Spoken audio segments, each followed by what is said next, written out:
सर्वपितृ अमावस्या पर बिल्कुल भी मत करना यह काम, वरना पितरों के साथ चली जाएगी सुख समृद्धि। सर्वपितृ अमावस्या के दिन पितरों की विदाई की जाती है। आश्विन माह के कृष्ण पक्ष की अमावस्या तिथि को ही सर्वपितृ अमावस्या कहा जाता है। इस तिथि को समस्त पितरों का विसर्जन होता है। जिन पितरों की पुण्यतिथि अपने परिजनों को ज्ञात नहीं होता है या किसी कारणवश जिनका श्राद्ध तर्पण पितृपक्ष के 15 दिनों में नहीं हो पाता है, वह उनका श्राद्ध तर्पण दान इसी अमावस्या में करते हैं। इस दिन पूर्वजों के निमित्त तर्पण, पिंडदान, श्राद्ध कर्म करने का विधान है। सर्वपितृ अमावस्या पर पीपल के वृक्ष का पूजा करना अत्यंत शुभ माना जाता है, क्योंकि इस वृक्ष में पितरों का वास माना गया है। हिंदू धर्म में सर्वपितृ अमावस्या तिथि को सभी अमावस्या में से सबसे बड़ा श्रेष्ठ माना जाता है। इस दिन सभी पितरों का श्राद्ध कर्म किया जाता है। सर्वपितृ अमावस्या का विशेष महत्व है। सर्वपितृ अमावस्या के दिन उन सभी का श्राद्ध भी किया जाता है जिनका श्राद्ध करना किसी कारण के छूट जाता है। उन सभी का भी इस दिन श्राद्ध किया जा सकता है। धार्मिक मान्यताओं के अनुसार सर्वपितृ अमावस्या का विशेष महत्व है, इसलिए इस दिन पूरे नियम और विधान का पालन करना होता है। लेकिन इस बार सर्वपितृ अमावस्या पर सूर्य ग्रहण भी लग रहा है। ऐसे में आइए जानते हैं, क्या हम इस दिन श्राद्ध कर्म के कार्य कर सकते हैं। हिंदू पंचांग अनुसार आश्विन माह की अमावस्या तिथि 1 अक्टूबर 2024 को रात्रि 09:38 पर आरंभ होगी।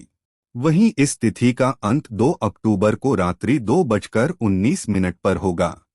ऐसे में सर्वपितृ अमावस्या बुधवार 2 अक्टूबर को मनाई जाएगी। साथ ही दोस्तों, आप सभी को बता दें कि इस बार सर्वपितृ अमावस्या पर सूर्य ग्रहण भी लगने जा रहा है।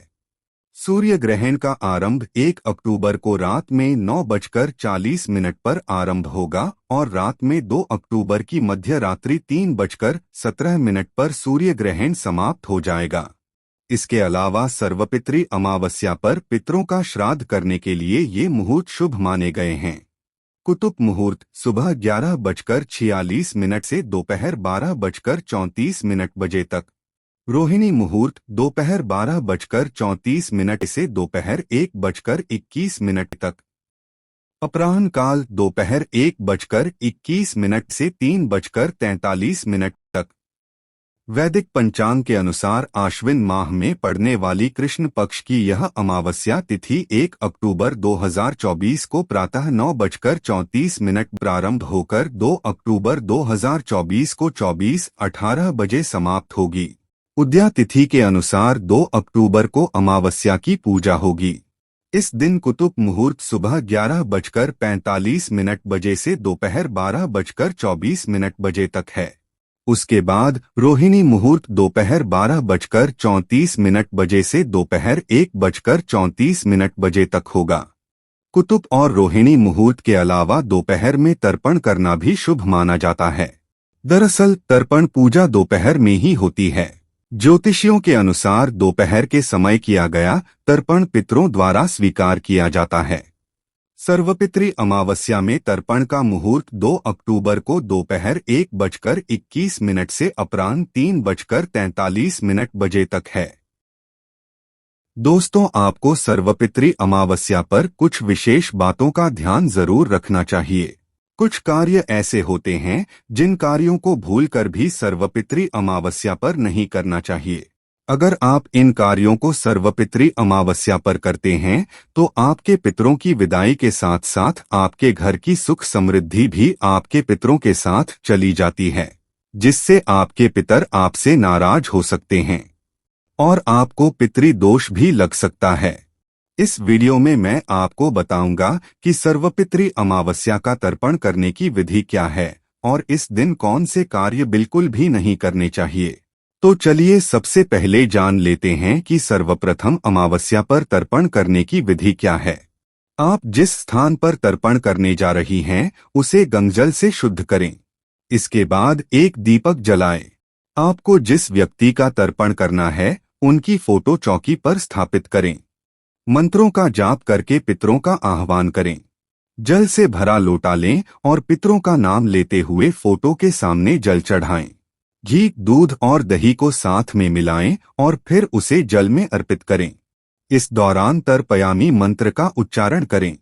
पिंड बनाएं और फिर उसे कुश पर रख के जल से सींचें। पितरों व पूर्वजों को उनके प्रिय भोजन का भोग लगाएं। पितरों को श्रद्धांजलि अर्पित करें। पशु पक्षियों को भोजन कराएं। अंत में अपनी श्रद्धानुसार ब्राह्मणों को दान दक्षिणा जरूर दें। तो यह थी सर्वपितृ अमावस्या पर तर्पण करने की विधि। लिए अब जानते हैं सर्वपितृ अमावस्या पर क्या नहीं करना चाहिए। 1. सर्वपितृ अमावस्या के दिन भूलकर भी सुबह या रात के समय श्राद्ध कर्म या तर्पण नहीं करना चाहिए। पितृपक्ष में श्राद्ध हमेशा दोपहर के समय ही किए जाते हैं। इस समय किए गए श्राद्ध व दान का फल अक्षय मिलता है। साथ ही इस दिन किसी के साथ बुरा व्यवहार करना चाहिए और ना ही बड़े लोगों का अपमान करना चाहिए।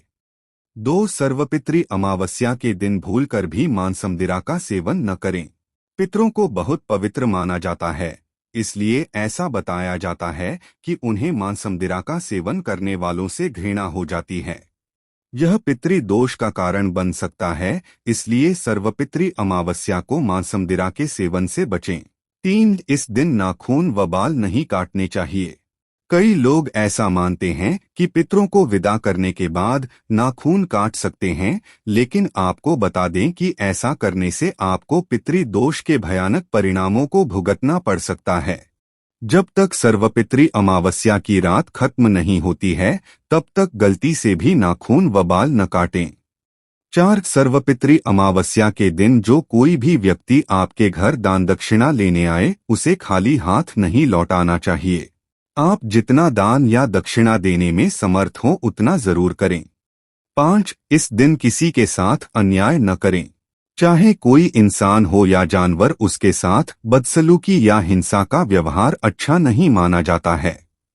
6. सर्वपितृ अमावस्या के दिन भूलकर भी लोहे व स्टील के बर्तन का प्रयोग नहीं करना चाहिए।